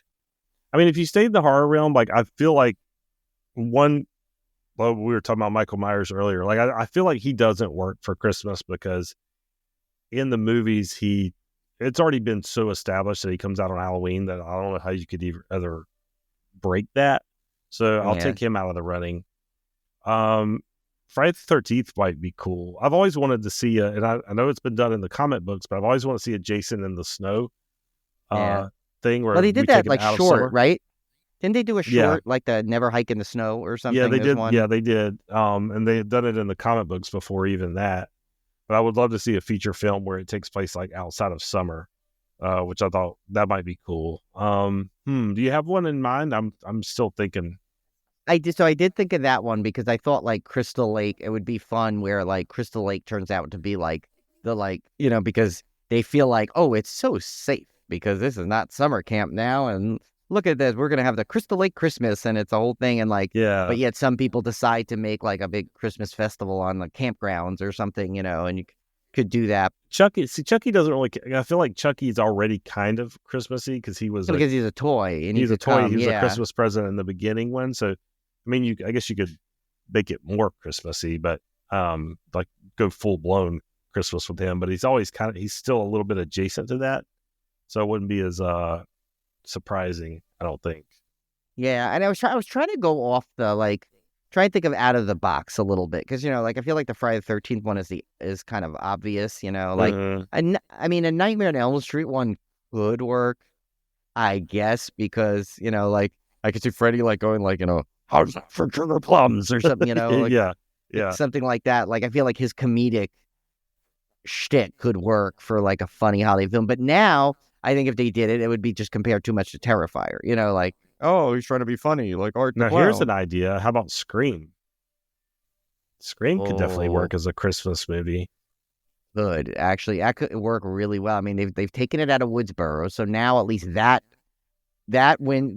level has been breached. You know, You have an it's out of excuse for a Woodsboro. bunch of people to get together. Right. Yeah, and that actually could be like, well, yeah, and what better way to have people come back into a fold of characters that have been out of it that you may want to bring back in is I'm visiting for the holidays. It's always a way to easily bring characters back in. I kind of like that. Scream, yeah, like I could see it being like, yeah, like, oh, you could totally like do it up because like, you know, because I think here's the thing with I think holiday and horror films when they're done well, it's because people think like there's this feeling that they feel safe over the holidays. You know, like it's all lights, it's all merriment, it's like that, like nothing can ruin our holiday season kind of thing. But like then you add a horror element to it, and you're like, oh yeah, you're wrong. You know, it's like, yeah, the stakes are a little higher, right? Because if you think about, you know, and this is maybe a terrible example, but you always hear about, you know, somebody's house burns down right before, like the day before Christmas, but you know, you hear that and be, oh my God, it's so horrible. Like there's any good day for your house to burn down. yeah, It seems like I around know. the holidays, it's like the worst. It's like 10 times worse for some Yeah, reason. because like people feel like there's this protection there that's not there. And you think about it, right? We've seen it done like with like rare exports, you know, where like, you know, where people like say, you know, like there's some people that look like that, like, why isn't we celebrating a man basically breaking and entering into your house? Just because they leave something there for you doesn't mean it's like any less unsettling of some guy like sliding down your chimney, wandering around your house, eating your snacks, and then dropping off a present. You know, it's like, and you know, maybe there's like this thing too. Like, you ever think that Santa could be a vampire because like he has to get invited in, and it's the letters to Santa cause him to come in? Like that'd be a nice twist on it. But that wasn't my thought. Here's one. Because of, and it's kind of what it made you remind me when you said like a house burning down on the thing. Why not Final Destination at Christmas time? Think of all the calamities that could happen, like an ice skating kill, a sledding accident kill, a Yule Christmas log tree fire kill. Yeah, you see what I mean? Like that's where I'm like going with That's that. a When you good one. said that with the fire, I'm like, that was it. That was the one I had in my head. Yes. Final Destination will be perfect for Christmas. Yeah. Right? And speaking Like- of Christmas movies, why have they not made a Gremlins 3? Please tell me. Probably With the all same the, reason why they haven't done Goonies 2. I know, I well, think with it's all just- the nostalgia and the Beetlejuice 2 and Yeah. all the 80s nostalgia, like Gremlins 3 to me sounds like it would be the most perfect franchise to bring back. And it would be easy to, I feel like it would be very easy to do. Did you Spooky Chicks and Horror Flicks did a great Gremlins episode, by the way. They had so much fun like talking about it, and it like wrote it back. I'm like, I haven't seen that movie in a while. I need to rewatch it now. So yeah, definitely check out our Did good they ever get friends. blocked by Zach Galifianakis? No, but I did tell Allie from Spooky Chicks. I messaged her. I said, remind me to tell you at some time when not like either we're doing an episode again or if we meet up somewhere, like our two podcasts meet up, like at a Halloween event or something. I said, we have to tell you the time Tim got biff blocked by Billy Belzer. And I can just imagine if she said, oh yes, I definitely need to hear it. But I'm sure that part of her was like, what the hell does that mean? You know, it's like, what do you mean biff blocked by Billy Peltzer? You know, but that it was like that was like the saying of the trip right there. Biff it blocked by was, Billy and there's Peltzer. no other better way to say it. That is the perfect way to say what happened.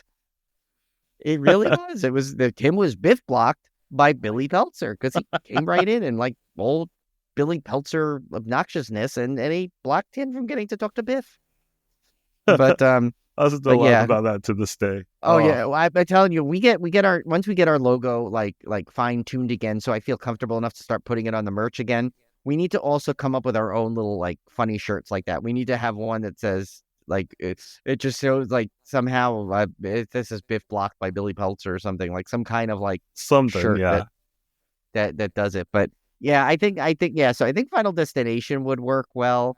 Like I did also think of one like I also wanted to think of one that was just so bizarre that it made no sense. Like and I thought like, could you imagine like the Sawyer family at like a Christmas dinner?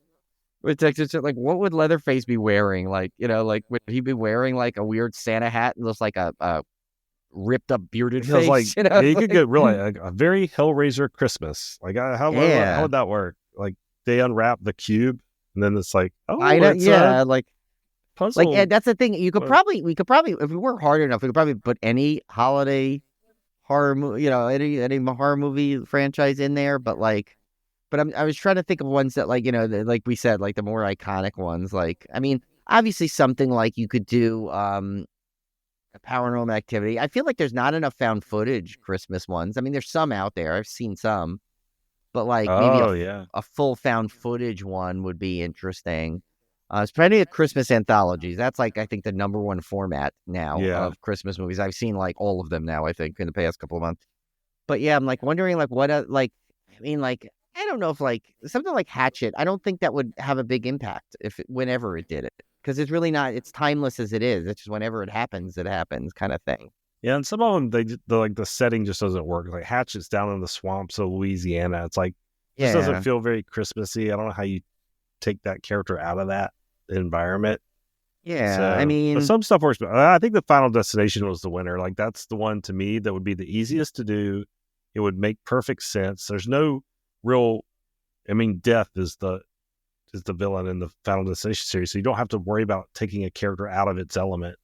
You just so one just popped into my head. Not that it do, just so I could tell this pun joke in there. But imagine having somehow into the Saw universe a Christmas one and have the slogan say, "I saw mommy killing Santa Claus" or something like that. And you have the Saw logo in there. yes, Like, just so you could say the stupid I thing. would like to see Christmas themed traps. That would be cool. Yeah. That would be really cool. Yeah. Can you imagine that? I mean, there kind of was one in Terrifier 3 that, like, that rat one kind of almost was reminiscent of a Saw trap It or was something. But you could definitely do that. Yeah. I think we're gonna maybe like something like Tremors wouldn't work or anything. I don't think that would work. Yeah. Or a Lost Boys Christmas. Yeah, those things just not gonna. No, Gonna but I pull think off. we got some good ones in there.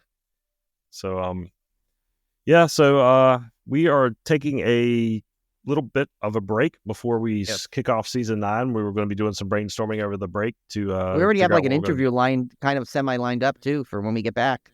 Yeah, Got approached, so we'll we got look plenty into of that.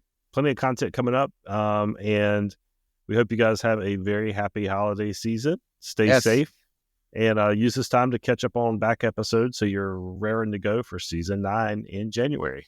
Yes, and I promise we're going to try and a lot of the promises we did not keep this year, like really pushing our YouTube channel, because I have that video I need to edit up for about my walkthrough haunt, so I need to put that. We could there. do some live. I mean, we could record now that we're on Riverside, we can record video, so we could post these raw podcast episodes on YouTube unedited. You could see all the behind the scenes if you wanted to, sort of like Coastal Radio used to do. Yeah, I definitely need to I definitely need to be prepared for that. Like, it's like, look, my background's like an empty closet, and it's like stuff in there, and like all my other we'll get things that some are nice cluttered green screens or something. Yeah, well, I have the good one. It just doesn't sit on my chair right. But I figure once I get set up in the new house too, I'll like, our plan is there's going to be like there's a kind of an extra room that we're going to make into like a full office. And Julie's like, I'm going to get, she's already looking at like a cool, like really good desk that'll work for like podcasting and work and everything. But yes, so everyone have a good holiday season. Be safe, enjoy family, and if you think of, and also get back to us and see if you think of something we missed for a good new holiday entry that could happen. I think that'll always be fun to hear. But I think we got 2 good ones. So Scream and Final Destination, I think, are the 2. We're gonna make that happen. Leading ones. One of them. We're putting it out to the universe. Watch, Scream 7 will be like total like Christmas. Well, if Scream 8 could be about Hanukkah because you have one each night, maybe Oh, the 8 nights of Scream. Yeah. There you go. I mean, most Jewish people like myself, we scream anyway. So there you go. But yeah. Anyway, so have a good holiday, New Year's, whatever you celebrate, as long as you're with your family and friends and loved ones and you're all safe and enjoy the time you have together. That's the important thing. And we'll see you soon. See ya.